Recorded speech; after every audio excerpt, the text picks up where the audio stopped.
òkìkí ọ̀kadà, agbami ẹtì lórí ayé, ìwọ náà ní àlá.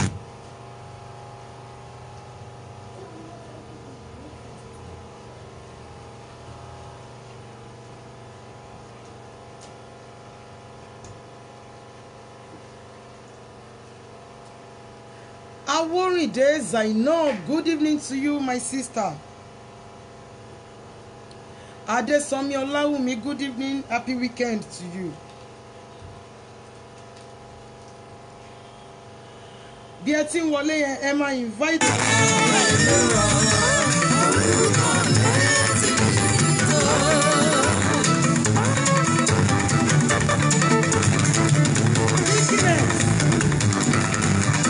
Evangelist Taiwo, Juliet,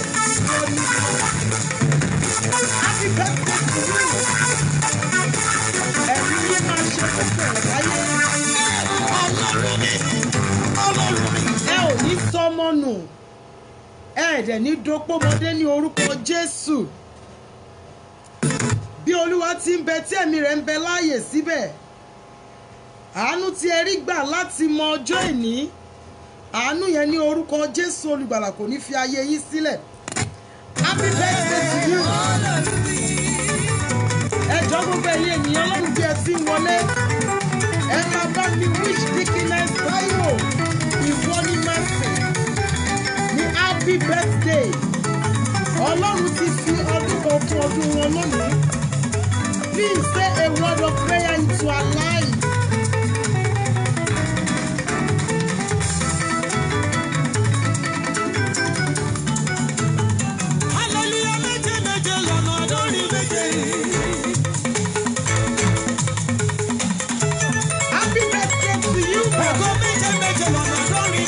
Evangelist and Dickiness Taiwo ìwọ ní mercy.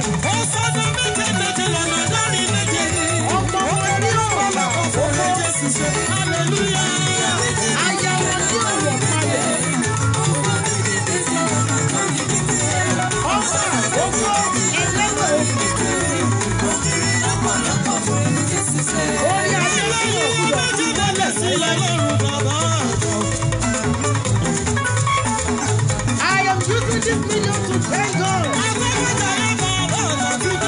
on behalf of Evangelist and Dickiness Taiwo ìwọ ní mercy. Happy birthday to you, ma.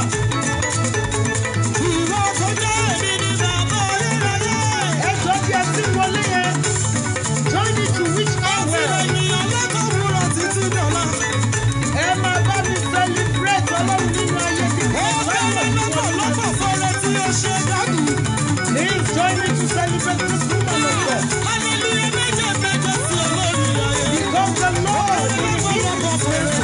Hallelujah.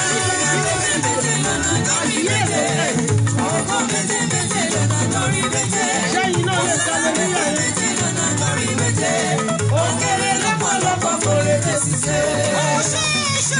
Ó ṣe Olúwa.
Wọ́n sọ wípé bàbá àgbà orúkọ ọ̀tọ̀ ẹ̀. Ìwọ ló yẹ láti gba ògo. Ìwọ ló yẹ o. Lórí Táíwò ìwọ ní Mọ́sí, arúgbó ọjọ́ òṣè. Apátápìtì ọkùnrin ogun, olórí ayé o, títóbi nínú ọlọ́lá, ẹ̀mí àwọn wòlíì, àṣírí wọn tí ò lè tú láíláí, ológo dídán ẹlẹ́rù yìí bàbá. Bàbá àgbà orúkọ ọ̀tọ̀ Òṣè ẹ̀. ìwọ ló yẹ láti gba ògo. Ìwọ ló yẹ o. Ọmọ orí bẹ́ẹ̀ ìjọ ni májẹ̀mú mi. Ẹ ṣáà jẹ́ ìjọ. Kíkínlẹ̀ Táíwò ìwọ ní Mọ́sí. Ẹ̀yin ni a ń bá ní Ọlọ́run ní ìṣẹ́jú yìí. Yóò tó fi nígbà wọnú program lọ. Ìjọ ni májẹ̀mú mi. Ẹ ṣáà jẹ́ ìjọ. Ìrẹsì tó sọ ẹ̀jẹ̀ rí fọ́lùwà. I welcome you here, ma. Ìránṣẹ́ Olúwa Ọlọ́run ọ̀gá ògo. Ìrẹsì tó sọ ẹ̀jẹ̀ rí Lọ́lápọ̀ àlọ́ dúdú ṣe èyí ó mà pọ̀ ẹ̀. ẹ̀jẹ̀ mi lóluwà. Ọlọ́run alápẹ̀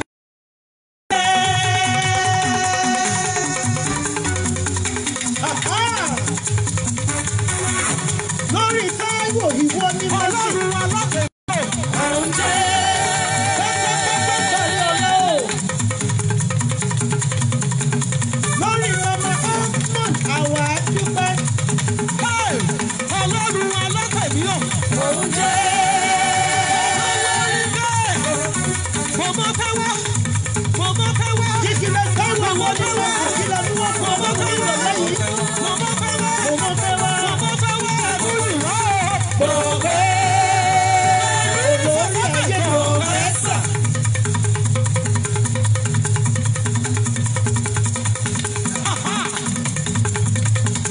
Olórí Ẹ ayé. ṣé bàbá mi ní Ọlọ́run lórí ayé ìránṣẹ́ Ọlọ́run yìí. Bọ̀bọ̀ fẹ́ wá. Ẹ̀bùn ìwọ́. Pọ̀fẹ́sà. Lórí mama Michelle àwa mọ́ pẹ́ wá. Lórí mama Spencer wá gbé dáhùn pẹ́pẹ́. Olórí ayé o. Pé kò ṣeé ṣe fèrè ló bá wà ṣe. Pé kò ṣeé ṣe fèrè ló bá wà ṣe. Lórí mama Michelle ṣe. Tẹ́mi bá ti sọ wípé ojú bẹ́ẹ̀ lọ. Ṣẹ́sà ojú bẹ́ẹ̀ lọ. Orin ìránṣẹ́ Are we Ọlọ́run ready? tí wọ́n fẹ́ràn nínú orin mi nìyẹn. Ojú bẹ́ẹ̀ lọ. Yẹ́sà ojú bẹ́ẹ̀ lọ.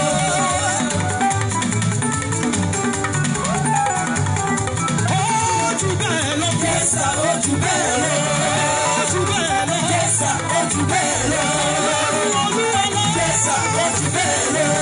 Ọba Ísírẹ́lì. Yẹ́sà ojú bẹ́ẹ̀ lọ. Màmá Ísírẹ́lì. Yẹ́sà ojú bẹ́ẹ̀ lọ. Adébáyọ̀. Yẹ́sà ojú bẹ́ẹ̀ lọ. Ayé pátá. Yẹ́sà ojú bẹ́ẹ̀ lọ. Ayé pátá. Yẹ́sà ojú bẹ́ẹ̀ lọ. Ojú bẹ́ẹ̀ lọ. Yẹ́sà ojú bẹ́ẹ̀ lọ. Ọ̀yá ọ̀yẹ̀ Olúwa. Ẹ ṣọ́ bàbá mi ní Ọlọ́run nínú ayé ìránṣẹ́ Ọlọ́run alàyè yìí. Kíkínlẹ̀ tẹ̀lé Evangelist Táíwò ìwọ ní Mọ́sí. Ọmọ Ọlọ́run tó gbè, aya Táíwò. Ẹ máa bá mi gbàdúrà sínú ayé wọn. Bí o ti fẹ́ kó rí fún ayé tiẹ̀, bí o ti fẹ́ kó rí fún ayé àwọn ọmọ ẹ, máa bá mi sọ bẹ́ẹ̀ fún Ọlọ́run náà nínú ayé obìnrin yìí.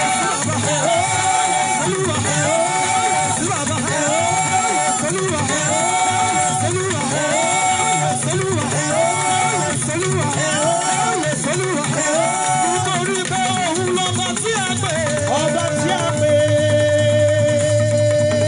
é. Ẹ ṣáà máa bá mi ní Ọlọ́run nínú ayé ìránṣẹ́ Ọlọ́run nínú ayé.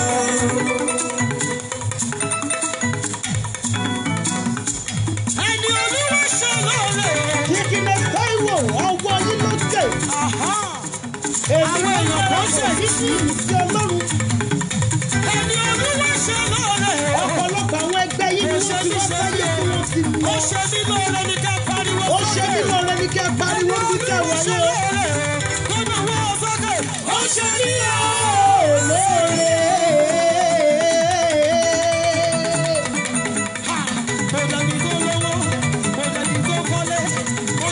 Evangelist Taiwo, ẹ ṣe máa ní Ọlọ́run.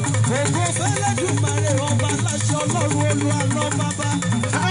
Ọlọ́run tó fi òkú Ẹni fún orúkọ olú yìí. iṣẹ́ lóore, kọ́nà wọ́n sókè. Ó ṣe mí lóore. Mo dúpẹ́ lọ́wọ́ Jésù Olùgbàlà. Hallelujah, mo wá dúpẹ́. I welcome you here, sir. Ìránṣẹ́ Ọlọ́run alààyè. Ẹni tí Ọlọ́run dá òun lẹ̀ mọ̀. Wòlíì àti ajíhìnrere. Anointed glorious O Adébáyọ̀. Good evening, sir. Tó jáde láyé. Mọ́mí dájú ẹyẹ sọ̀rọ̀ sókè. Mo dúpẹ́ lọ́wọ́ Jésù Olùgbàlà. Mo kí gbogbo wa ní ìrọ̀lẹ́ yìí wípé happy weekend to you níbi gbogbo tí ẹ ti ń wò mí, tí ẹ ti ń gbọ́ mi. Ojú tí ẹ fi ń wò mí ò ní fọ́, etí tí ẹ fi ń gbọ́ mi ò ní di. Níbi tí ẹ ti ń mú owó tí ẹ fi ń ṣe sub tí ẹ fi ń wo program yìí, Ọlọ́run yóò fi ọ̀pọ̀ ìbùkún rọ́pò síbẹ̀. Níbi gbogbo tí ẹ bá dé, ẹ má dé ní ìtẹ́wọ́gbà. Fún gbogbo ẹ̀yin tí ẹ share program yìí, mo gbàdúrà fún yín ní orúkọ Olúwa, ìran ògo yín máa ṣẹ. Mo gbàdúrà fún gbogbo ẹ̀yin tí ẹ parapọ̀ mọ́ mi láti celebrate ìránṣẹ́ Ọlọ́run alààyè yìí, Deaconess and Evangelist Taiwo ìwọ ni máa sìn, ọmọ Ọlọ́run tó gbè. Gbogbo yín pátápátá níbi gbogbo tí ẹ bá dé, ẹ máa dé ní ìtẹ́wọ́gbà. The whole world will celebrate your glory. Thank you. Now, happy birthday. Happy birthday to this woman of God, a woman of virtue. Bestie me, thank you for joining us on this program this evening. Mo kí yín wípé ẹ káàbọ̀ ní orúkọ Olúwa. Ṣáájú ohun gbogbo, ẹ jẹ́ kí a gbàdúrà ní orúkọ Jésù. Ọlọ́run tó ń gbé ibi gíga gba ọpẹ́ wa. Nítorí pé ó pọ̀ ní orí agbára ọlá àti ọlá ńlá ni ó wọ̀ ní aṣọba tó jókòó lórí òbìrí ayé. Tí òkùnkùn lè dojúkọ, a yìn ọ́ ní ìrọ̀lẹ́ yìí, Olúwa gba ẹ̀yìn wa. Ọlọ́run Ísírẹ́lì gba ọpẹ́ wa, gbogbo ẹ̀ṣẹ̀ wa Olúwa dáríjì wa. À ń lọ́nu prógrámù ní Olúwa máa bá wa lọ, ìwà láàyè rẹ la fẹ́ rí. Olúwa jẹ́ rí ọ ká lè máa yìn ọ́. Jésù Olúwa wa, àmín. Lẹ́ẹ̀kan sí mo kí gbogbo wa káàbọ̀ sí orí program Family Matters for the Singles tí òní. Èyí tí ó wà fún gbogbo àwọn single brothers and single sisters. Níbi tí a ti máa sọ singlehood, my strength, not my barrier. Iyemlila, I don't really understand, but I think that Iyemlila will be mommy Mila. Am I that fat? Thank you so very much, ma. Thank you. Please, as you are coming in, make sure you are sharing this program with others. Make sure you are inviting your friends into this program, and make sure you are telling someone about Family Matters. God bless my darling sister Ewatomi Ewajesu. Thank you. God bless you, my darling sister. Some people will be like, ó lè jẹ́ àbúrò ọkọ ẹ̀ ní sister Wunmi. Ó ṣẹ̀ṣẹ̀ kan ti ráwọn tá máa béèrè pé àbúrò ọkọ àǹtí Yẹmí Adéọlá ní sister Wunmi máa jẹ́ àbúrò ọkọ mi ni tẹ́ bá fẹ́ mọ̀ yẹn. Àbúrò ọkọ mi ni ṣùgbọ́n tó wá nílùú ọ̀tọ̀ọ̀tọ̀. God bless you. Thank you so very much. Kó tó di wípé àwọn ọ̀nù program ti ìrọ̀lẹ́ yìí lọ. Kí ni nǹkan tá fẹ́ sọ̀rọ̀ nípa? I really want us to talk about this topic. Reasons for delayed marriage. Reasons for delayed marriage. So, bring your pen. Make sure you are with your pen, with your book, and everything, because you have to jot something down. You know, that is how we do it on this program. Ṣùgbọ́n kó tó di wípé àwọn program yìí lọ, kó tó di pé mo wọnú topic tí a fẹ́ ṣe yìí gangan, kó tó di pé mo wọnú ẹ lọ, every Monday to Friday ní aago 5 ìdájí ni a máa ń pàdé Ọlọ́run nínú altar of prayer page. If you are not there, you are missing. No, I'm telling you, you just have to join us in this prayer. Àdúrà tá a máa fi ń pa ọ̀nà mọ́ fún ara wa ní ojoojúmọ́ tí Ọlọ́run dẹ̀ ń jẹ́ kí àwọn àmì kí ó tẹ̀lé fún wa. Now, ẹ lè lọ search for altar of prayer. Ẹ máa rí picture mi ọmọ yín níbẹ̀. join kí ẹ dẹ̀ tún like page yẹn ní gbogbo ọjọ́ Monday sí ọjọ́ Friday ní aago 5 ìdájí ni a máa ń bẹ̀rẹ̀ program yẹn. Ní ọjọ́ Tuesday ní aago 2 alẹ́ la máa ń ṣe family matters for the couples níbi tí a ti máa ń sọ family matters it matters. Ní gbogbo ọjọ́ Wednesday family matters inú official family matters tẹ́tí wò mí ni a ti máa ń ṣe ní gbogbo ọjọ́ Wednesday ní aago 5 sí aago 6 ìrọ̀lẹ́ ni a máa ń pàdé láti study scriptures papọ̀ Bible study ní aago 5 sí aago 6 nínú altar of prayer page. Ní gbogbo ọjọ́ Saturdays bí eléyìí ní aago 2 alẹ́ ni a máa ń ṣe program family matters for the singles níbi tí a ti máa ń sọ singlehood my strength not my barrier. Listen to me my sister my brother, mommy àti daddy àwọn náà ti ṣe singles rí, so don't let anybody put you into marriage.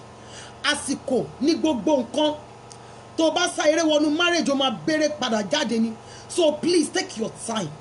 This evening kí ni nǹkan tí a fẹ́ sọ̀rọ̀ nípa reasons for delayed marriage, àwọn nǹkan tó máa ń fà á kí ìgbéyàwó ènìyàn kó ní ìfàsẹ́yìn. Now so many ladies want to ripe for marriage lóòótọ́, they are ripe for marriage, but kí ni àwọn nǹkan kan tó máa ń fà á? Ṣé gbogbo ẹ̀ lógun ìdílé? Gbogbo ẹ̀ kọ́ lógun ìdílé. Ní ọ̀pọ̀ ìgbà àwọn tó ń fà yìí àwọn nǹkan tó yẹ ká fọkàn sí tí a fọkàn sí. Ní ọ̀pọ̀ ìgbà àwọn ogun àfọwọ́fà ara wa ó máa ń fà á kí obìnrin tó ti tó wọ ilé ọkọ kó má sí ní ilé ọkọ. And ní ọ̀pọ̀ ìgbà dẹ̀ ní irú àwọn nǹkan bí eléyìí ó máa ń fa wípé kó wá di prayer point ènìyàn pé Ọlọ́run jọ̀ọ́ fún mi lọ́kọ tèmi, èmi náà fẹ́ marry, àwọn ẹgbẹ́ mi ti ń wà nílé ọkọ, àwọn ẹgbẹ́ mi ti ń ṣe marriage, àwọn ẹgbẹ́ mi ti ń bímọ, Ọlọ́run ṣàánú fún mi. If care is not taken, irú obìnrin bẹ́ẹ̀ lè lọ fẹ́ wrong man, ó lè lọ bímọ fún married man. At the end of the day, our the baby mama. Please make sure that as you are coming in, you are sharing this program. This is part of what you can do with your life. Listen to messages to a better life. Don't just sit down there, just be wasting your data on meaningless things on social media. Èèyàn mi prefer wípé kó lọ máa wo ijó. Èèyàn mi prefer kó máa wo àwọn comedy skits. Yes, it is very good for you. Tó bá ń wo àwọn nǹkan bẹ́ẹ̀ tó ń rẹ́rìn, at least àlàáfíà di ara ẹ̀, ṣùgbọ́n you need some things in your life, in the journey of life. Don't just sit there and be wasting your time on meaningless things. Now, kí ni àwọn nǹkan tó máa ń fà á tí obìnrin tó wọ ilé ọkọ tó sì máa wà nílé àwọn òbí ẹ̀? Obìnrin tó yẹ kó ti máa jẹ́ Mrs. tó sì máa kárí orúkọ bàbá ẹ̀. Kí ni àwọn nǹkan tó máa ń fa delay in marriage? Kí ni nǹkan tó máa ń fà á? Pàápàá fún àwọn obìnrin tó fine tó níwà, àbí kí ni nǹkan tó fà á? Ṣógun ayé wà? Ṣé nǹkan tó ń pè ní ọkọ ọ̀run wà? Ṣé ẹ̀gún wà? Ṣé èpè lè fà á? Those are the things tí a máa ṣiṣẹ́ lé lórí ní ìrọ̀lẹ́ yìí, ní alẹ́ yìí. Kí ni àwọn nǹkan tó máa ń fa delay in marriage?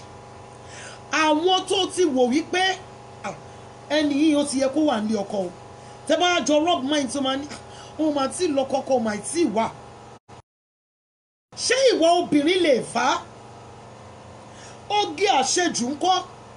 Kí ni àwọn nǹkan tó máa ń fa gbogbo ẹ̀ pátápátá la máa mẹ́nu bà ní alẹ́ yìí. Please make sure you are sharing this program with your friends, especially those ladies tó jẹ́ wípé ó ti yẹ kán wọ ilé ọkọ, tí wọ́n wọ ilé ọkọ tí wọ́n ti iwájú wòlíì kan dé iwájú wòlíì kejì. Ṣé wòlíì nìkan tó ń ṣẹlẹ̀ nínú ayé wọn? Ṣé kò sí àfọwọ́fà ara wọn bẹ́ẹ̀? God bless you in the mighty name of Jesus. We have so many reasons that can cause delay in marriage. Not everything is spiritual.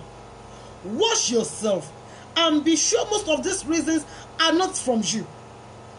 Because many people attach their problems to spiritual attack, either from their father's house or from their mother's side. Púpọ̀ nínú àwọn obìnrin wa, púpọ̀ nínú àwọn ọlọ́mọge wa tí wọ́n ti tó wọ ilé ọkọ ṣùgbọ́n tí ọkọ ò wá, ni wọ́n máa ń gbàgbọ́ wípé ogun ìdílé bàbá, ogun ìdílé ìyá, ẹnìkan tí mo ṣẹ̀ ni, kíní kan igbá kan àwo ni. Ṣùgbọ́n àwọn ìdí yìí nígbà míì ó máa ń ti ọ̀dọ̀ ọlọ́mọge gan wá. Àwọn ìdí yìí nígbà míì ó máa ń ti ọ̀dọ̀ àwọn òbí wá. Ó dẹ̀ tún lè jẹ́ láti inú ẹ̀jẹ̀. Now, number one thing tí mo kọ́kọ́ fẹ́ discuss nínú àwọn reasons yìí ó ní excessive fashion, oge àṣejù, excessive fashion. Now, so many ladies have this thought in them that they are too beautiful. So many ladies will even be saying to themselves that they are sure God did not create them with dust. Some are carried away by their dimples, being hairy, their eyes, their lips, and so on, forgetting that they are no more kids. By the time they realize this, they are getting old already. So, watch this and don't be carried away by your beauty. Fixing so many things will not help you. Excessive fashion. Púpọ̀ nínú àwọn ọmọbìnrin tí ó yẹ kó ti wà ní ilé ọkọ tí wọ́n sí ní ilé ọkọ lónìí, oge àṣejù ó wà ní ara nǹkan tó ń bà tiwọn jẹ́ lọ. Now listen to me. Àwọn obìnrin kan wà tó jẹ́ wípé ìsọ̀ obìnrin ni wọ́n, ìsọ̀ ògbà ni wọ́n. Wọ́n fi gbogbo ara báyìí wọ́n fi ṣe kìkì irun ni. And when they look at themselves, wọ́n máa ní, oh, you cannot just toy with me. Irun ara mi, Ọlọ́run ló fún mi, mi ò fowó rà. Now listen to me. Tó bá sọ fún ẹ wípé irun ara ẹ pọ̀, that you are hairy. Ṣé irun ara ẹ yẹn ló fẹ́ fi ṣàbíamọ nílé ọkọ? Irun ara ẹ yẹn ló fẹ́ jẹ́ kó gbé ilé ọkọ dálẹ̀? Some people, torí pé wọ́n rẹ́rìn tí wọ́n ti ní tọrọ lẹ́rẹ̀kẹ́. Púpọ̀ nu wọn láwọn fine. Because so many people around them won't celebrate ẹwà ara wọn. And that thing will get into them. Gbogbo ìgbà tó yẹ kí wọ́n ti bring ara wọn down, kí wọ́n ti ní ìwà gidi tí obìnrin yẹ kó ní, irọ́ o. Wọ́n ṣe máa gbéraga sílẹ̀ náà máa gbéraga sílẹ̀. Púpọ̀ nínú àwọn obìnrin ló jẹ́ wípé ẹwà tó kó lérí yìí, àwa fẹ́lẹ̀, afẹ́lẹ̀, a máa play ọkùnrin, a máa play ọkùnrin síra bí wípé ó ń ta tẹ́tẹ́. Now listen to me and listen very good. Thank you so very much, sir. I am so happy to have you here, sir. Now listen to me. Ṣórí oge irun tó níyẹn, tọrọ ẹ̀rẹ̀kẹ́ yẹn, the shape of your lips, wípé o ní pink lips, wípé o ní gbé ọláwo, ẹnu ẹ̀ ṣe róbótó, tí gbogbo àwọn èèyàn fi ń kí ẹ, tó ń fi ń sà ẹ́, tó o bá ti fi ọpọlọ kún, ilé mọ́mì ẹ àti dájì ẹ ní gbogbo irun yẹn máa re sí. If you don't know, ó máa dé level kan nínú ìgbésí ayé ẹ, gbogbo irun tó kó borí ẹ á bẹ̀ sí máa re dànù lẹ́yọ̀ kọ̀ọ̀kan. I welcome you here, ma. Evangelist and Deaconess Adeyemi Faustina. I am so happy to have you here this evening. Good evening to you, ma. Now listen to me. Don't let your beauty, don't let it push you. Àkàìníyì àwọn obìnrin tó yẹ kí wọ́n ti wà ní ilé ọkọ and they will just be misbehaving. Torí kíni onítọrọ ẹ̀rẹ̀kẹ́, ìwọ onítọrọ ẹ̀rẹ̀kẹ́, ó lọ́wọ́ ọmọ tuntun tó bí pẹ̀lú tiẹ̀. Revivalist Victor, you are welcome, sir. So happy to have you here, sir. And you just think that you can toy with men anyhow. And that is the major reason tó fi ń di ìyàwó kejì nílé dádì ẹ. Already o ti ń di ìyàwó kejì nílé dádì ẹ. Àbúrò ẹ ti fi ẹ́ sílẹ̀, o ti wọ ilé ọkọ. You are still there. I am so beautiful. So beautiful. Kò sí nǹkan tí mo fi sára tí ò fit me. Lọ́wọ́ àwọn ẹgbẹ́ ẹ̀ tó jẹ́ pé wọ́n fáìn jù ẹ lọ. Wọ́n gbé ilé ọkọ wọn. Wọ́n dẹ̀ ń hùwà bí olórí pípé. Excessive fashion. ó máa ń jẹ́ kí obìnrin kí wọ́n ní delayed marriage. Oge àṣejù kí oge dédé rúbòyàn lórí oge kó dédé rúbòyàn lójú, what for? Àní mo rí obìnrin kan bí wọ́n jù mí lọ lọ́jọ́ orí, and by the time tẹ́mi fi sọ wípé mo ti yọ̀ǹda wípé ìyókù àwọn ọmọ mi máa bá mi bí wọn, àǹtí yóò ti wọlé ọkọ. Wọ́n jẹ́ èèyàn tó ní irun lára, tó ń fa ìwọ̀n kó irun bora gan gidi ni. Tó bá ti wá bèrè lọ́wọ́ àǹtí pé bọ̀dọ̀ ọjọ́ yẹn ń kọ́ ṣé wọ́n tún ṣe wedding fún yín náà, ó ti lọ o. Ìgbà tí o kò gbórí dúró, irun ara òun yìí Ọlọ́run ló fún òun. By now àǹtí tẹ̀ wá ń wá báyìí bó tiẹ̀ jẹ́ married man kó ń ṣàbímọ fún kọ́ forúkọ ọmọ pé kó tó di wípé ìwọ fúnra ẹni wà máa kọ lẹ́tà sáwọn ọkùnrin, kó tó di wípé wàá bẹ̀ sí máa wá married men kiri wípé kó ṣáà fún ẹ lóyún kó ṣáà lè dán lọ́mọ. It is better kó jẹ́ kí oge ṣíṣe ẹ̀yẹn kó jẹ́ kó wálẹ̀ pátápátá. Oge ṣíṣe ló sọ obìnrin míì tó sọ di alágbèrè aṣẹ́wó. Èmi mo dá tó báyìí, èmi mo fine tó báyìí, káì àwọn ọkùnrin sì wọn láàánú wàláì, omi àánú ojú wọn ó ti gbẹ, wọn ò ní wò ṣe fẹ́ rárá. By the time tó máa sọ ẹ́ di apẹ̀rẹ̀ àjàṣẹ́ tó rí mú mọ́ lọ́rùn ayé ara ẹ̀, by then you will have to use your brain, and by the time that you are ready to use your brain, ó ṣeé ṣe kí brain yẹn gan fúnra ẹ̀ Ọlọ́run má jẹ́ kí brain yẹn kó wọ kó má. So it is better. Oge tó gbé kárí yẹn, ẹ̀yin obìnrin ni mo bá lọ́rọ̀ ní alẹ́ yìí. Oge tó gbé kárí tí ò jẹ́ kó rí nǹkan tó ń bọ̀ níwájú ẹ̀ yẹn, it is better kó gbé sísàlẹ̀. Ọlọ́run ló fún ẹ ní ẹwà, tó o bá ti wá ní ẹwà tó ò ní ìwà, problem is on the way. As you are coming in, make sure you are sharing this program, especially with your friends. God bless you, my darling sister Iwatomi. You are very beautiful. I love you. Natural beauty like that now. Gbogbo ẹ̀yin tèmi ní Family Matters ilẹ̀ beautiful. Àti married àti singles. You are all beautiful. Na me fine pass. Ta ló sọ fún ẹ bẹ́ẹ̀? Excessive fashion. Tóbìnrin mi bá máa múra. Yóò múra yóò dàbí àbúrò Jezebel ni. Ẹ rò pé kan lára àwọn tí Jezebel ránṣẹ́ gbà tó wà láyé ni. All in the name pé o fẹ́ múra káwọn èèyàn sábà pé wọ́n ló wà bẹ́ẹ̀. Àwa fix èèkan igún. Kì í ṣe gbogbo ọkùnrin ló fẹ́ rú àwọn nǹkan báyìí. Now ask yourself, láti ìgbà tó ti ń ṣe àwọn oge òdòdì yìí, ṣó sì ríbi kan gbẹ́rù ẹ̀ sí. Ìmí inú wọn, àwọn ṣòkòtò, gbogbo bàrá díẹ̀ ni wọ́n máa wò. Wàá múra, ìyá àbejì ẹ̀ á máa gbatẹ́gùn níta nítorí pé ó ń wọ́kọ̀ oge àṣejù. Today we are discussing reasons for delayed marriage. And the number one thing tí a ń discuss lọ́wọ́, excessive fashion. Torí pé o sì jẹ́ single sister, ìwọ ló tí lólùbáwí. Aṣọ tó yẹ kó máa wọ̀ ṣeré nulẹ̀ ló wọ̀ lọ sọ́jà. Àwọn responsible men, mo ti sọ fún yín rí lórí it shocked me. Mo ti sọ fún yín rí lórí program yìí.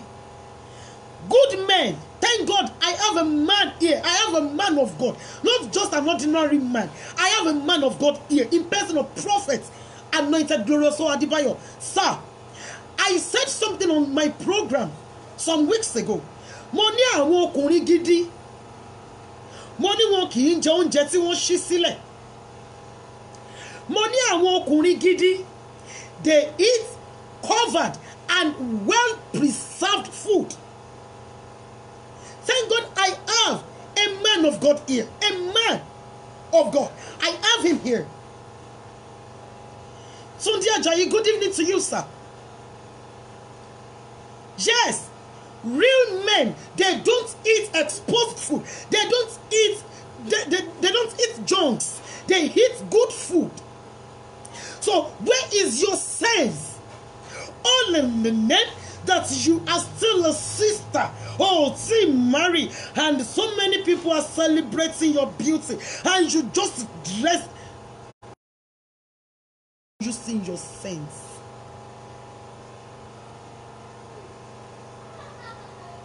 Àwọn ọkùnrin pàápàá jùlọ lọ wo àwọn ọba. Mo máa ń sọ kọ̀ọ̀kan lórí àwọn programs tó bá ti débi tí àwọn married. Mo máa ń sọ fún wọn wá irú ọba tó bá fẹ́ kí ọkọ ẹ jẹ́ ní irú adé tó máa jẹ́ lé lórí. For any married woman tó bá jẹ́ family matters member, ó lè pe ọkọ ẹ ní adé mi. If you keep calling your husband Ademi, you are mixing it.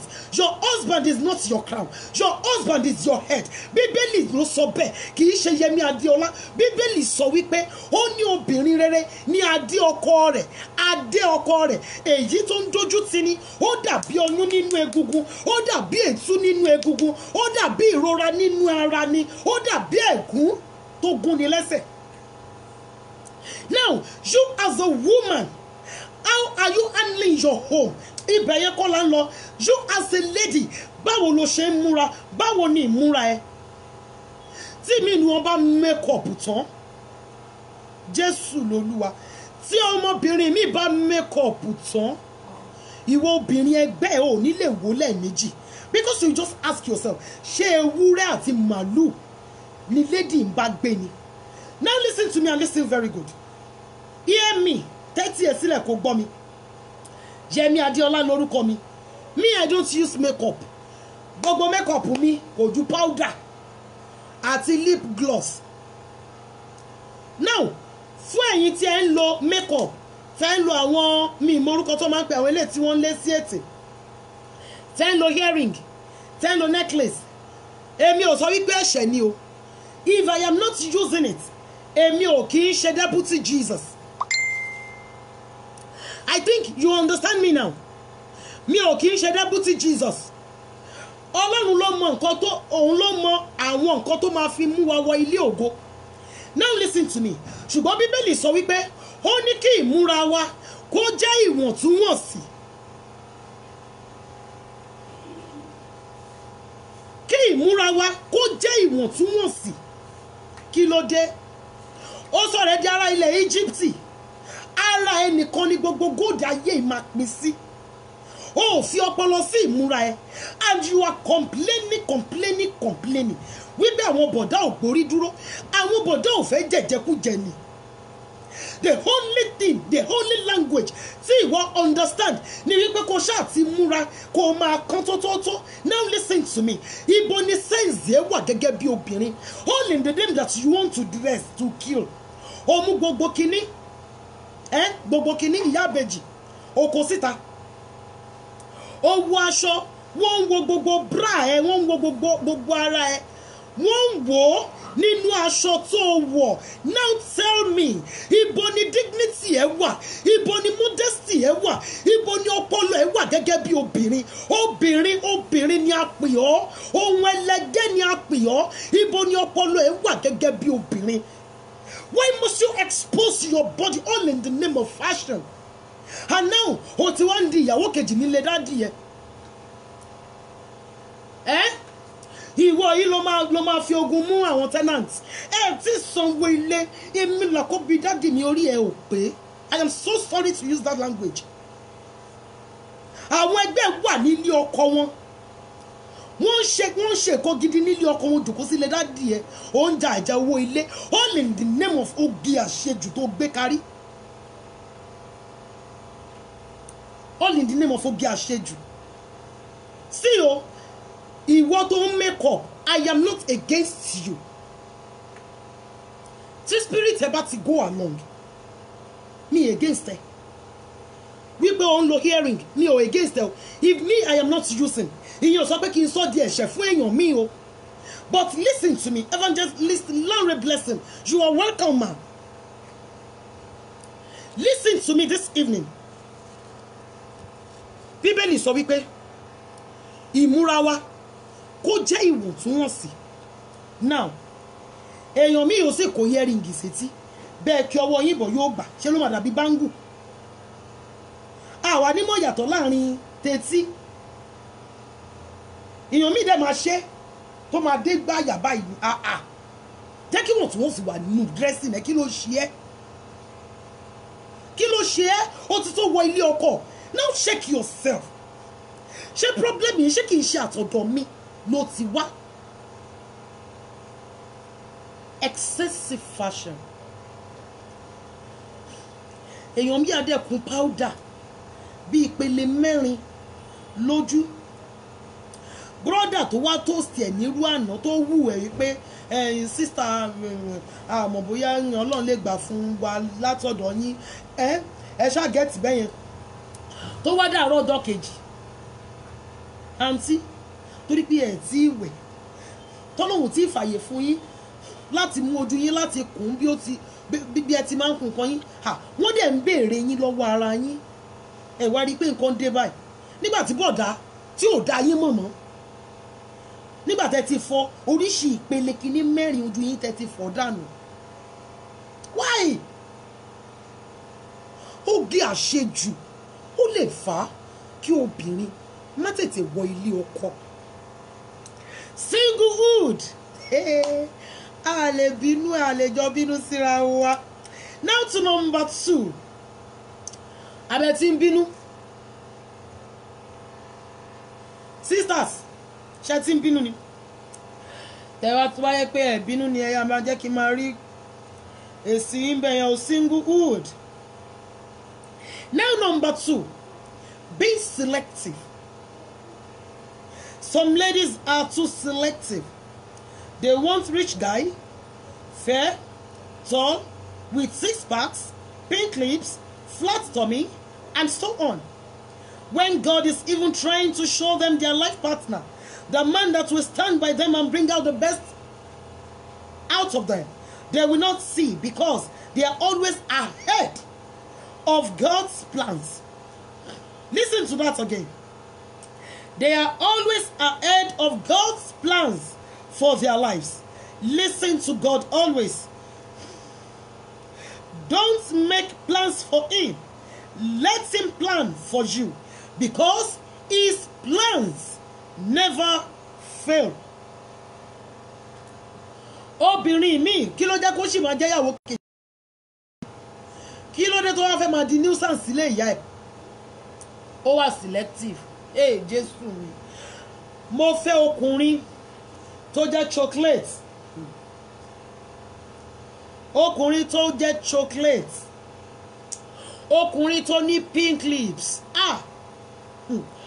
ọkùnrin tó ní 6 parts tó dàbí ìkàmùdù ọkùnrin tó ga tí ò ṣọ́ra ọkùnrin tí ó ní flat tummy nígbà tí Ọlọ́run gbìyànjú láti fi ìkọ̀kan hàn kò ní í rí nítorí pé kí ni òun ló fẹ́ pláànì fún ẹlẹ́dàá ẹ̀ òun ló fẹ́ pláànì fún ẹni tó rán wá sínú ayé nígbà tí Ọlọ́run gbìyànjú láti fi bọ̀dá tó kúrú hàn wípé bọ̀dá yìí ló máa jẹ́ kí thank you my darling sister tó tún nírùngbọ̀n tó ní bed nígbà tí Ọlọ́run wá ń fi ẹni tó ń ṣe clean shave ẹni tó ní hot belly níwọ̀nba nígbà tí Ọlọ́run bá ń gbìyànjú láti fi irú ẹni bẹ́ẹ̀ hàn kò ní rí nítorí wípé kí ni òun ló ń pláànì fún ẹlẹ́dàá ẹ̀. mo rí bọ̀dá kan tó lọ ṣe pink lips by the time tí bọ̀dá máa ṣe pink lips tán bí ètò wọn ṣe rí rè ètò wọn wá rí ó wá dàbí gbà tí pọ̀mọ́ bá ayé nù ó dàgbà tí pọ̀mọ́ kí wọ́n pa ẹlẹ́rìn ó dàgbà tí pọ̀mọ́ bá sọ ayé nù everything wá yàn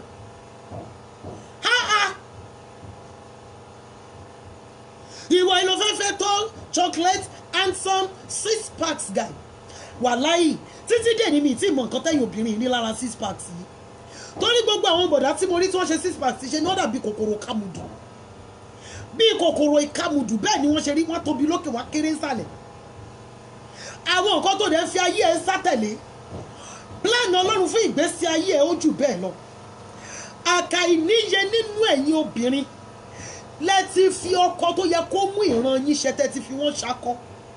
Èmi sí ẹ, èmi sí ẹ, ó wò mí sí ẹ ni, àwọn kéré sí mi níwọ bí wọ́n ṣe ń kéré sí ẹ kéré sí ẹ kéré sí ẹ nìyẹn tó ń dìyàwó kejì lọ lé dádì yìí. What is it with you? Ask yourself, kí ni problem, dárúkọ ara ẹ, kí ni problem ẹ gan? Ṣé ìwọ ló yẹ kó plan fún Ọlọ́run ni àbí Ọlọ́run ló yẹ kó plan fún ọ? Gbọ́ mi, nígbà míì ọ̀nà wa kì í ṣe ọ̀nà Ọlọ́run. Àwọn nǹkan tí a nílò nínú ọkùnrin lóòótọ́ dára, ṣùgbọ́n Ọlọ́run lè wò wípé ẹni tó fẹ́ máa fẹ́ yìí kò ní jẹ́ kí ìran ògo ẹ ṣẹ. Ó lè jẹ́ aparawọ̀, ó lè jẹ́ abo ògo mọ́lẹ̀. Èmi Lagos girl, thank you jọ, ẹ ṣé, thank you. Èmi mo tó báyìí, èmi mo jù báyìí. Àrí àfẹ́ fún àfọ̀ mẹ́mọ̀ ń gbẹ́nu rẹ̀. Bọ́ bá sọ máa èmi kẹ̀, èmi sí bọ̀bọ̀ yẹn, èmi sí pàdé yẹn. Ìwọ ọ̀ndà, àkùrá fọ̀ wọ́n rí ọ. Ìwọ ọ̀ndà. Now listen to me this evening. Má pláàni fún Ọlọ́run. Jẹ́ kí Ọlọ́run fúnra ẹ̀ jẹ́ kó pláàni fún ayé ẹ̀. Nígbà tó bá ti ń gbìyànjú láti ṣe wípé ìwọ ló mọ̀ ọ́ ṣe jù, Ọlọ́run á jókòó á máa wò ẹ́ níran.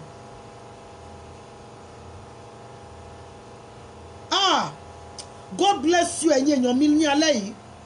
A fashionable guy that is dress sense skills. Tó yẹ kó tó bá múra tó bá máa kán. Ṣé o wá mọ̀ bóyá tó bá gbéyàwó délé bóyá ìgbájú àmúlá máa fi jì? Ṣé ìwọ mọ̀ bóyá irú ẹni yẹn gan ni ò ní jẹ́ kí ìran ẹ̀ ó ṣẹ láyé? Ṣé ìwọ mọ̀ bóyá irú ẹni yẹn bóyá ńgbà tó bá fẹ́ tán bóyá ò ní tẹ́ irú ẹni tó ń délé yín mọ́? Bóyá ṣe ló máa sọ ẹ́ sínú ìgbèkùn àti ìdè ayérayé? Jọ̀ọ́ torí Ọlọ́run sister mi, don't plan for God. Please, let God, your creator, let him plan for your life. Allow his good plans for your life to come to pass. Please. May the Lord help you in the mighty name of Jesus. Ní orúkọ Olúwa, gbogbo ẹ̀yin tí ẹ ń wò mí, tí ẹ ti tó wọ ilé ọkọ ẹ̀ ní ṣí ilé ọkọ wọ̀, ẹ̀ ní ṣí ọkọ fẹ́. Ọkọ tí kì í jẹ́ kí ìran ìyàwó ṣẹ, ẹ̀ ní bá wọn fẹ́. Please, allow God to plan for you. Don't make any plan for him. God bless you in the mighty name of Jesus. And Oluwapo Abiodun, you are welcome, Ige. Olusegun, thank you so very much, sir. Now to number 3. Are you sure you have shared this program? If you are not, please make sure you share this program, especially with your friends and family. God bless you. And don't forget to join this page, Official Family Matters. Join this page and like. So gbogbo ìgbà tí n bá wà online ẹ lè máa get notification. Singlehood. Down number 3. So number 3. Presenting yourself so cheap. Presenting yourself so cheap.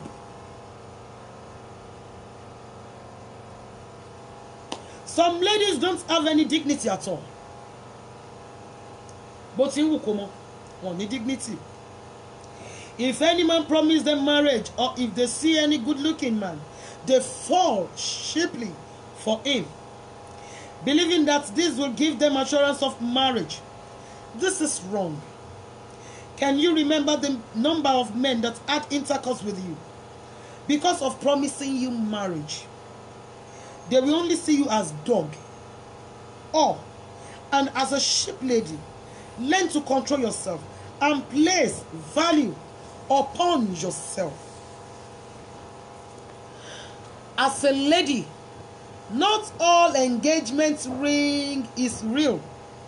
Don't allow "will you marry me" to take off your sense. Because you are engaged to him does not guarantee your marriage. Take things easy on yourself.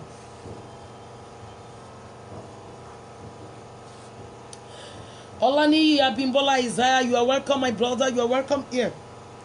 If you want me to repeat any number, please signify. So bá ní any number tẹ́ fẹ́ kí n repeat, ẹ jọ̀ọ́, ẹ jẹ́ kí n mọ̀.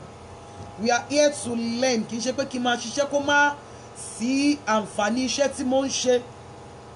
Now presenting yourself social.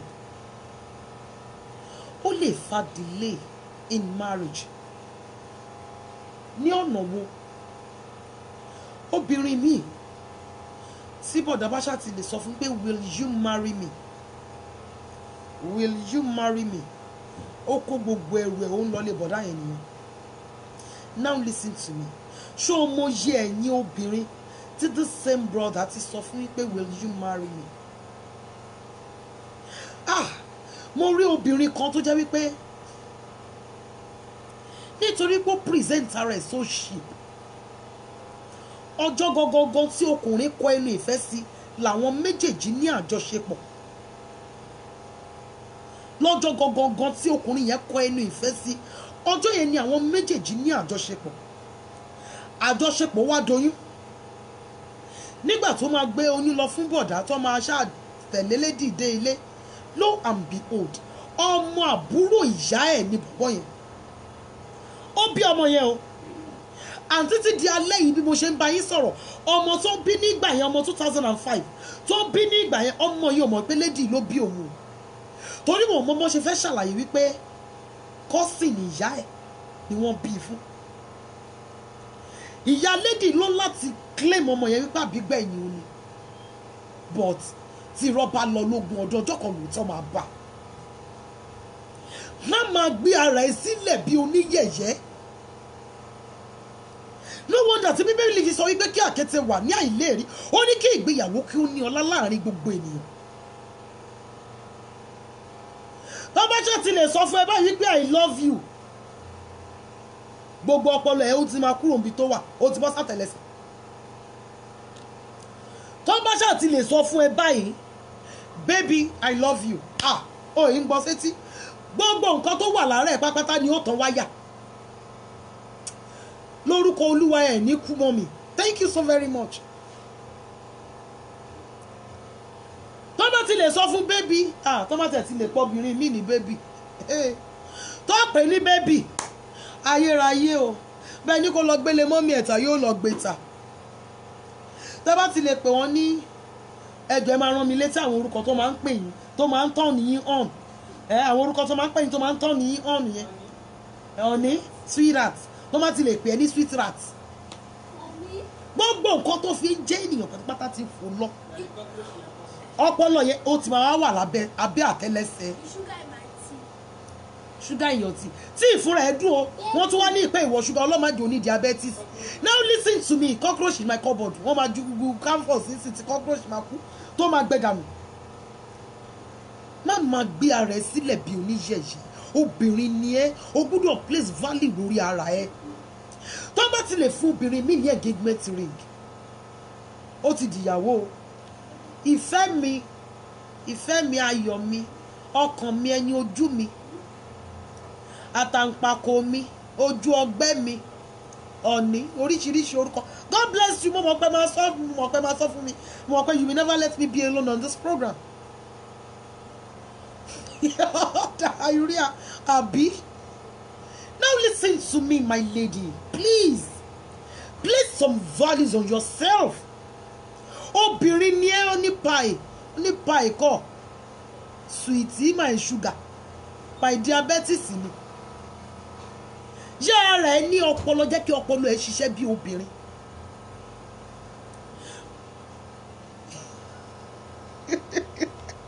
Ìrùkẹ̀rẹ̀ mi, ẹ kọ́ máa mú jó kiri.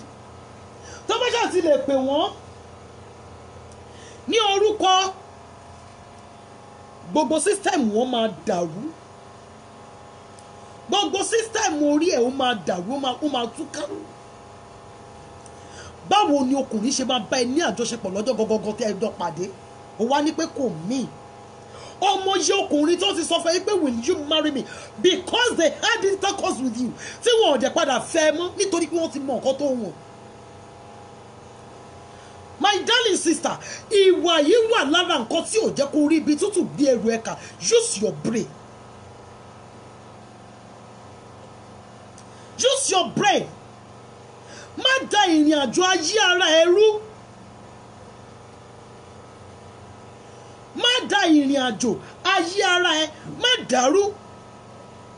This evening à ń sọ̀rọ̀ nípa àwọn ìdí reasons for delayed marriage. Gbogbo ẹ̀kọ́ lógun ayé. Gbogbo ẹ̀kọ́ lógun ayé. Place àwọn values kan lórí ara ẹ obìnrin ni ẹ́. Obìnrin ni Ọlọ́run dá ọ pẹ̀lú ògo. Àkàìníyè àwọn obìnrin ni wọ́n ti sọ ògo wọn nù. Ṣé ìwọ ti gbàgbé wípé oyè ọkùnrin tó bá bá ọ ní àjọṣepọ̀ inú ogun wọn ló ti máa pín? I welcome you here, ọmọọba Jésù. You are welcome, sir. Good evening. Àwọn agùn ẹ̀ ti bí agùn ẹ̀ all in the name pé òun wá ẹni tó máa fẹ́. Gbogbo àwọn tó wọ́n ti bá ẹ ní àjọṣepọ̀ mélòó ni wọ́n? Mélòó ló ti padà gbé ẹ sílé? Please, my darling sister, use your brain. Use your brain. Yé gbé ara ẹ sílẹ̀ bí oníyẹ̀yẹ́ ò kì í ṣaṣẹ́wó. Yé ṣe ara ẹ bí aṣẹ́wó. Fámobì Ọpẹ́yẹmí, you are welcome, my darling. Sake. Singlehood. Now to number 4. Parents' choice. Parents' choice. Some ladies have delayed marriage because their parents are choosing. They want rich guy. They want to match their daughter to their friend's son against their daughter's wish. This may also cause delay in marriage. Now listen to me. Wípé àwọn òbí fẹ́ yàn fún ọmọ wọn. Eléyìí náà lè fa wàhálà. Nítorí pé kí ni? Bóyá wọ́n sọ fún yín pé ọmọ ọ̀rẹ́ mi ló gbọ́dọ̀ fẹ́. Tí ọmọ yẹn náà dẹ̀ wò wípé mi ò lè fi ọmọ ọ̀rẹ́ yín mi love. Kò sí ẹni tí ọmọ yẹn bá mú wálé tí àwọn òbí ẹ̀ máa tẹ́wọ́ gbà. Òun náà dẹ̀ máa wò wípé báwo kò possible kí n wọ ilé ọkọ láì sí ọwọ́ àwọn òbí mi ńbẹ̀. Ọjọ́ á máa lọ lórí ọmọ. Àwọn òbí yóò dẹ̀ ní bá rí bẹ́ẹ̀. Tí àwọn òbí bá ti jẹ́ ẹni tí wọ́n máa ń fi agídí làlé ọmọ lọ́wọ́, eléyìí lè fà á kí ọmọ má tètè rí ibi tútù gbé ẹrù ẹ̀ sí. Ó lè fà á kí ọmọ pẹ́ ju bí ó ti yẹ lọ ní ilé àwọn òbí ẹ̀. Nígbà tí àwọn òbí bá ti gbé ọrùn lé pé dandan ọmọ ọ̀rẹ́ mi ló máa fẹ́, tó o bá fẹ́ ọmọ ọ̀rẹ́ mi ò ní fẹ́ ẹnikẹ́ni. Ọmọ ọ̀rẹ́ wọn dẹ̀ lè jẹ́yàn kan tí ò ní wà. Ọmọ ọ̀rẹ́ wọn lè jẹ́yàn kan tó wà arrogant. Ọmọ ọ̀rẹ́ wọn lè jẹ́yàn kan tí ò lẹ́kọ̀ọ́, ó lè jọ máa láìlẹ́kọ̀ọ́. Ọmọ ọ̀rẹ́ wọn igan lè má nífẹ̀ẹ́ ọmọbìnrin yìí rárá. Tó bá ti wá fi agídí sí, á wá di wàhálà. Kò wá sí ẹnikẹ́ni tí ọmọ yẹn máa mú wálé táwọn òbí yìí máa gbà. Eléyìí náà lè fà á kí ọmọ pẹ́ ní ilé àwọn òbí ju bí ó ti yẹ lọ. Ọlọ́run á ràn wá lọ́wọ́ ní orúkọ Jésù. Down to number 5. Number 5.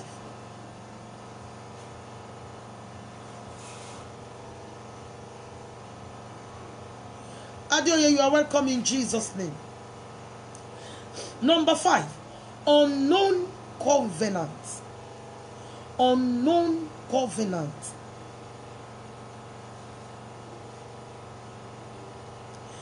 Májẹ̀mú àìmọ̀. Àìmọ̀ lè fà á kí ọmọbìnrin má tètè rí ilé ọkọ.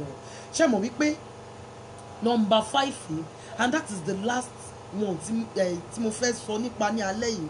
Ṣé pé ibẹ̀ gan ni mo ti wá fi ẹnu kan ti spiritual aspect of it. Now, so many ladies that are ripe for marriage are hindered by the power of darkness because of an unknown covenant that bind them with spiritual husband or generational curse. You must pray so hard to destroy this covenant. Read Colossians chapter 2 verse 14. Ibẹ̀ yẹn ni Bíbélì sọ pé ó sì pa ìwé májẹ̀mú nìrẹ́ tí ó lòdì sí wa. Èyí tí a kọ nínú òfin tí ó lòdì sí wa, òun ni a ti mú kúrò lójú ọ̀nà àti kàn mọ́ àgbélébùú. So ó túmọ̀ sí wípé Bíbélì gan mọ̀ wípé àwọn májẹ̀mú àìmọ̀ kan wà tó máa ń dènà ènìyàn. Now, this Bible verse confirms us that there are some covenants that work against human life. Not everyone who is affected by this covenant is an evil cause, but some are affected because of cause. Some made covenants with the word of darkness, which is unknown to them. Sexual intercourse is a covenant. Some ladies are unfortunate today because of the intercourse they had with their boyfriends. The most easiest way for any lady to lose her glory is through sexual intercourse. Some ladies have lost their old glory through premarital sex. The issue of glory is not what we should toy with. I pray that God will restore to you all your lost glory in Jesus' name. Májẹ̀mú àìmọ̀. Kì í ṣe gbogbo àwọn tí májẹ̀mú yìí ń dààmú ni wọ́n mọ̀ lóòótọ́ pé bóyá àwọn wà nínú ẹgbẹ́ kan àbí mi. Ọ̀pọ̀lọpọ̀ ò mọ̀. Májẹ̀mú mi lè jẹ́ láti májẹ̀mú ogun ìdílé. Ó lè jẹ́ ẹ̀gún ìdílé. Ọ̀pọ̀lọpọ̀ àwọn obìnrin ni wọ́n ní ọkọ ọ̀run spiritual husband. Spiritual husband. And I want to say this quickly. Tó bá wà ní ara àwọn tó máa ń lálàá rí ara ẹ and you're still single. Bóyá o máa ń lálàá wípé o ń ṣe ìgbéyàwó pẹ̀lú ọkùnrin tó mọ̀ rí. O ń ṣe ìgbéyàwó. O ní ìbálòpọ̀ ojú oorun. My darling sister, please, láti èní lọ bẹ̀ sí máa ka Psalm 140. Psalm 140. Olúwa gbà mí lọ́wọ́ ọkùnrin búburú ni. Bẹ̀ sí máa ka Psalm 140. And the Lord will surely fight that battle for you. Queen Oguche, you are welcome in Jesus' name. Now, my darling sisters, please and please and please, Mama rò wípé nígbà míì wípé kò sí nǹkan tó ń jẹ́ spiritual husband, nǹkan tó ń jẹ́ bẹ́ẹ̀ wà. Má jẹ́ kó tó ń ṣe àlàáfíà ìpamọ́ lójú ẹ̀. Gbogbo àwọn ìpele mẹ́rẹ̀ẹ̀rin tí mo fi ẹnu bà ṣáájú tí kọ̀ọ̀kan nù wọn ò bá ti jẹ́lẹ̀ tó ń affected, then you have to pray. You have to pray. Tó bá mọ ìránṣẹ́ Ọlọ́run tó lè ṣe deliverance, tó mọ̀ wípé nítòótọ́ ìpè Ọlọ́run wà lórí ẹni, go for deliverance. You just need to be delivered from the power of darkness. Agbára òkùnkùn kì í jẹ́ kí ènìyàn lọ́jọ́ ayọ̀. Ọkọ ọ̀run ò kì í jẹ́ kí obìnrin, kì í jẹ́ kí wọ́n ní ọkọ ayé. A máa bà á jẹ́ ni, a máa bà relationship ẹ̀ jẹ́ ni. Àkàìníyè àwọn obìnrin wọ́n ti máa mú ọjọ́ ìgbéyàwó sọ́nà. Ọkọ lè dé sọ pé òun ò ṣe mọ́. Kí ló ń ṣẹlẹ̀? Ẹ̀gún ó lè jẹ́ ẹ̀gún ló fà, ó lè jẹ́ ogun láti ọ̀dọ̀ ọkọ ọ̀run.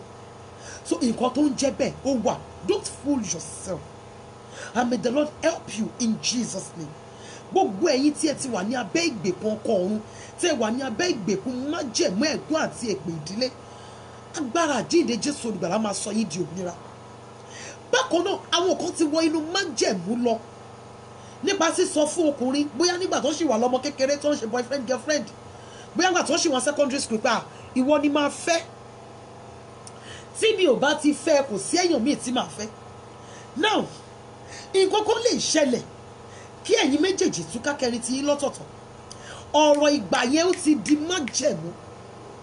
Ẹnu ara ẹ ló fi sọ. Májẹ̀mú àìmọ̀.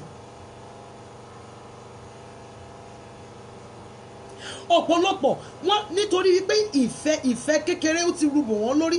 Ìgbà tó yẹ kó sì gbájúmọ́ ìwé ẹ̀, ọ̀rọ̀ love ló ń bá kiri. Kí ló máa wá ṣẹlẹ̀ ní pé irú wọ́n lè lọ cut ara wọn, kọ́ máa mu ẹ̀jẹ̀ ara wọn. Ìmí inú wọn lè lọ fi bíbélì kọ́ lọ máa fi ṣe ìbúra. Tí n bá ti fẹ́, wọ́n máa fi ayé ara wọn rẹ́. irú májẹ̀mú wo nìwọ náà ti wà? You need to pray to God kó bá ìbá májẹ̀mú yẹn jẹ́. Ó ti tó wọ ilé ọkọ ṣùgbọ́n nǹkankan ń dá ẹ dúró, ó lè jẹ́ májẹ̀mú ìgbà ìmọ̀. Tí n bá ti fẹ́ kò sẹ́ni tí màá fẹ́. Ìmí inú wọn gan tẹ̀sùn máa dá májẹ̀mú pé gbogbo ọmọ inú òun ẹnìyẹn ló máa bí fún. Tó bá wá márì tán tí ò tètè rí ọmọ bí níbẹ̀, òun ti gbàgbé májẹ̀mú ọjọ́ sí. Ọ̀rọ̀ kì í kú o. So tó bá jẹ́ wípé o ti wà involve nínú irú àwọn nǹkan báyìí, o nílò àdúrà. Àwọn kan náà tún wà tó jẹ́ wípé níbi tí wọ́n ti ń bára wọn ní àjọṣepọ̀. I love you, I love you, ó ti dùn mọ́, I love you, I love you. Àwa bẹ̀ sí máa sọ àwọn nǹkan tí ò lè ṣe. Àwọn ọ̀rọ̀ yẹn máa di májẹ̀mú nígbà tí ẹnìyẹn bá sọ pé òun ò ṣe mọ́. Àwa di pé kó máa ru ẹrù ẹ̀bùn yẹn kó máa ru kiri, kó máa rẹ ẹni gbé sílé. Work on yourself. Ṣé o sí lábẹ́ májẹ̀mú àìmọ̀? Tó bá wà lábẹ́ májẹ̀mú àìmọ̀, máa lo Colossians chapter 2 verse 14 láti máa fi gba àdúrà kí Ọlọ́run bá ẹ mú májẹ̀mú yìí kúrò kó o lè rọ́nà lọ. Now, sister, examine yourself. Place yourself on measure and be sure if you still have what is called glory. Are you sure you have not changed your name to Ichabod? Kí ni ìtumọ̀ Ichabod? Ichabodu. Hey, meaning no glory. Kò sí ògo mọ́. Are you sure you have not changed your name to Ichabod láti ipasẹ̀ premarital sex? Are you sure you still have what is called glory nínú ayé ẹ? If you can examine yourself very well without deceiving yourself, I have this belief in God that there is nothing too difficult for God to do. So please, examine yourself today. Ask yourself, do I still have what is called glory? Ṣé mo ṣì lóhun tí wọ́n ń pè ní ògo? Ṣé májẹ̀mú kankan ò dá mi dúró? Ṣé mi ò ṣe oge àṣejù? These are the things I want you to work on. May the Lord help you in the mighty name of Jesus. Singlehood, your strength and not your barrier. And before I go, fún gbogbo ẹ̀yin tí ẹ fẹ́ kọ́ ilé, ẹ gbéṣẹ́ fún ọkọ mi o. Thank you so very much, ma. Ẹ fẹ́ kọ́ ilé, ẹ fẹ́ ṣe 3D, ẹ fẹ́ ṣe 5D, ẹ fẹ́ ṣe wallpaper. Gbogbo nǹkan tó ní ṣe pẹ̀lú interior, exterior decoration. You can call my husband, Susan Gabe Interior. Sorry, 070 36 31 57 89. Then fún gbogbo ẹ̀yin tí ẹ fẹ́ ṣe programming, ẹ fẹ́ ṣe streaming program yìí ni, ẹ fẹ́ design, graphic designs, àbẹ fẹ́ ṣe nǹkan tó ní ṣe pẹ̀lú website, ẹ máa pe Gabriel F. Ziba sórí 090 21 56 79 41. Now, fún gbogbo ẹ̀yin tí ẹ fẹ́ ṣe surprise birthday party, ẹ fẹ́ ṣe surprise birthday party ni, ẹ fẹ́ ṣe baby shower ni, ẹ fẹ́ ṣe gbogbo nǹkan tó ní ṣe pẹ̀lú party, ẹ fẹ́ ṣe party birthday ọmọ yín ni, ẹ fẹ́ ṣe tìyàwó yín, ẹ fẹ́ ṣe ti ọkọ yín ni, ẹ wá ń wá àwọn tí wọ́n lè bá yín ṣe ní ọ̀nà tó jẹ́ wípé wọ́n máa béèrè pé ṣé ìlú òyìnbó lẹ ti ṣe party ni àbí Nàìjíríà. Ẹ máa pe Murphy's event sórí 081 66 98 0449 081 66 98 0449. Tí ẹ bá ti pè wọ́n, ẹ ṣáà sọ fún wọn wípé látòrí Family Matters ni discount wà fún gbogbo members tó bá pè wọ́n láti orí program Jesus.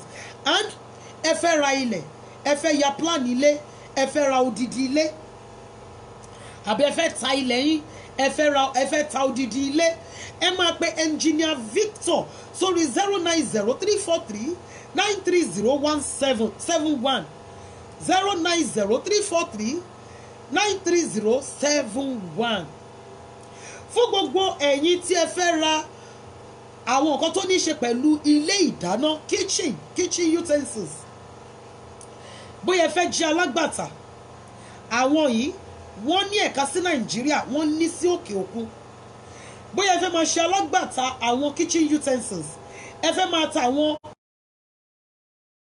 pot gbogbo nǹkan tó ní í ṣe pẹ̀lú àwa obìnrin nílé ìdáná ẹ máa pe Ẹwà Jésù kitchenware ẹ máa pè wọ́n sórí 081 600 61346 081 600 61346 tàbí +218 918 164 467 +218 918 164 467 fún gbogbo èyí tẹ́ wà ní Abẹ́òkúta tẹ́ wà ní ìlú Èkó tẹ́ wò wípé bóyá àti máa pè àti máa ṣe ìyẹn máa fẹ́ ní agbára díẹ̀ ẹ máa lọ tààràrà sí Mercy Road opposite Bishop Court ní Abẹ́òkúta ibẹ̀ ni Ẹwà Jésù kitchenware ibẹ̀ ni wọ́n tẹ̀dó sí tí ẹ bá débẹ̀ ẹnu máa yà yín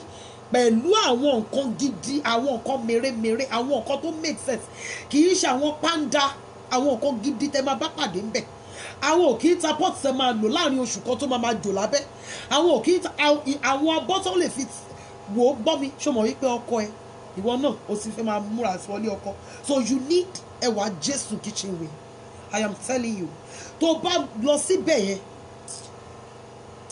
wàá rí nǹkan tí mo ń sọ wàá mọ̀ wípé nígbà táwọn ọ̀rẹ́ ẹ̀ bá máa dé kitchen ẹ̀ wọ́n máa béèrè ni ọ̀rẹ́ ibo ló ti rà ọ̀rẹ́ ibo ló ti rà torí àwọn nǹkan gidi ni wọ́n máa tà fún ẹ God bless you in Jesus name now fún gbogbo èyí tẹ́ wà ní ìlú Èkó tí ẹ iṣẹ́ yìí ò ń jẹ́ kẹ́ ráyè pé bóyá ẹ fẹ́ jókòó ti ọ̀fadà rice ẹ fẹ́ ṣa òkúta ẹ fẹ́ ṣa igbá ẹ fẹ́ ṣa ẹ̀wò ẹ pé SJ Foods rice wọn ó mọ́ ṣọ́fadà lẹ́fẹ́ ni àròsọ lẹ́fẹ́ ni ẹ fẹ́ èlùbọ́ iṣu èlùbọ́ ọ̀gẹ̀dẹ̀ ẹ fẹ́ gàrí gidi tẹ̀lé fẹ́ kọ́ wá gbé bá yín níbi tí ẹ wà tẹ̀sẹ̀ máa sanwó fún wọn ẹ máa pé SJ Foods sórí 080 6022 1756 SJ Foods 080 6022 1756 ó wá ń wá télọ̀ tó lè bá ẹ rán aṣọ fún ọkọ ẹ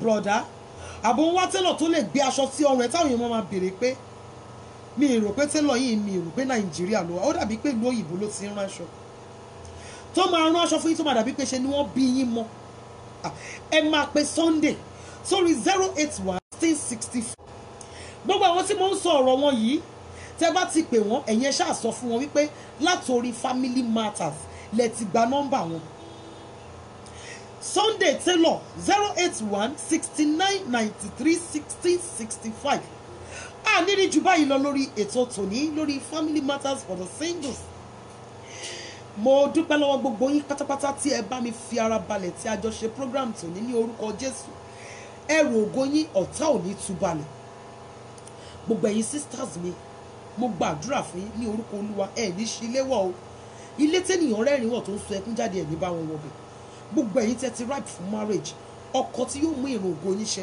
Ọlọ́run Ísírẹ́lì kó bá mi pèsè ẹ̀ fún yín ọjọ́ ayọ̀ yín máa dé kí ọdún yìí tó parí wọ́n á fi orúkọ tuntun pẹ̀ ìwọ náà máa di Mrs.